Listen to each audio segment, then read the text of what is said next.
morning, everyone. Welcome to MC Cribs. Here, we're gonna go through my morning routine. Let's go. It's a rad routine. What's poppin', Jimbo? Hey! Hello. Did you know that in 1748 the first refrigerator was developed in Glasgow, Scotland, and used chemical or vapor energy to make it much easier to cool food? See, it would pull the energy from outside and heat up the refrigerator, but then the existing cold air would just bloom in the refrigerator because of the energy differential. Now in 1805, vapor was exclusively used for refrigerators because it was much, much safer and easier to use. And nowadays we have refrigerators all across America, and it makes food healthier and much, much more long-lasting. And it's a beautiful thing. It truly is. Time for pancakes. Did you know that in 1946, after World War II, radar technology had become very popular during the war? So Percy Spencer decided to implement this into modern cooking. He used electromagnetic pulses to excite the water molecules inside food, and as they're polar, they would get very, very hot, very quickly. Now this functions on the electromagnetic spectrum, and it was considered a little bit dangerous at the time. And the first microwaves were almost as big as this room. But they were very useful for small businesses and large businesses, and revolutionized modern cooking. Time for some toast. In 1921, Charles Strait created the Waters Ginger Company and had this revolutionary idea.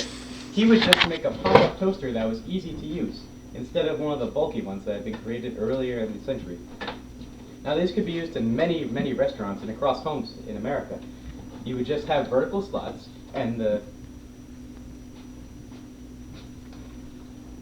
elements inside the toaster would heat up the food once you put it in, and any clockwork device could be used to measure it, and you could just set it with a knob, similar to today, to how done you want the toast.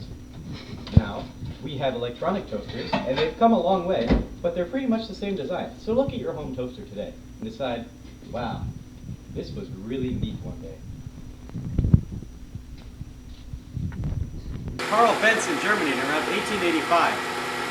It came to America in about 1901, and the first mass car factory was created in Massachusetts, Springfield exactly, by Ransom Olds in his Oldsmobile factory.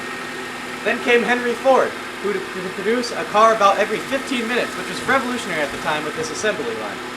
His famous motto was, you can have it in any color you want, as long as it's black. Now, another important thing to note is that nowadays, cars can be created like every 2 minutes, much, much faster, and with really neat stuff in them, like all this. So now you know how cars came to America, and that they were first created in Germany. Germany. They looked like carriages. It was really weird.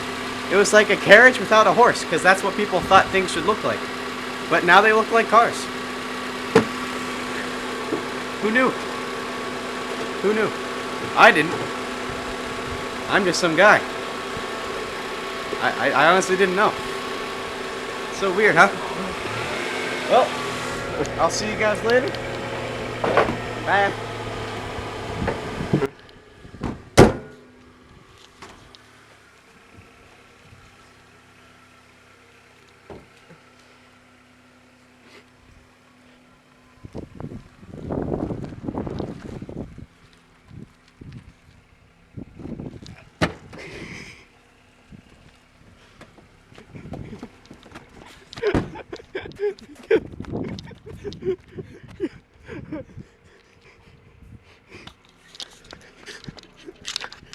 Go!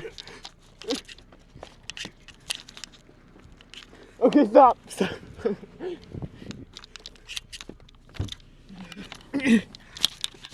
Go.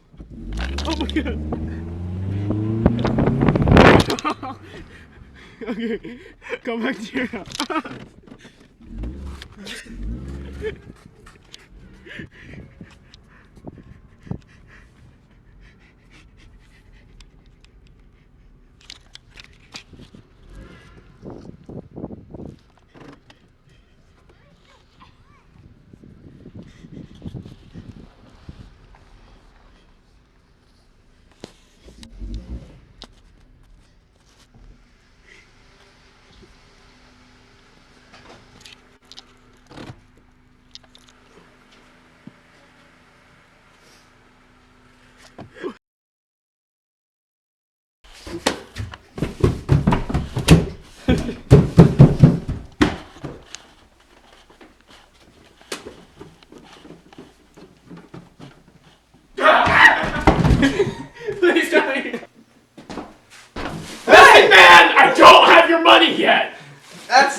Did you know that the refrigerator, colloquially known as fridge, Then go. Time to make toast. in 1921, Charles Drake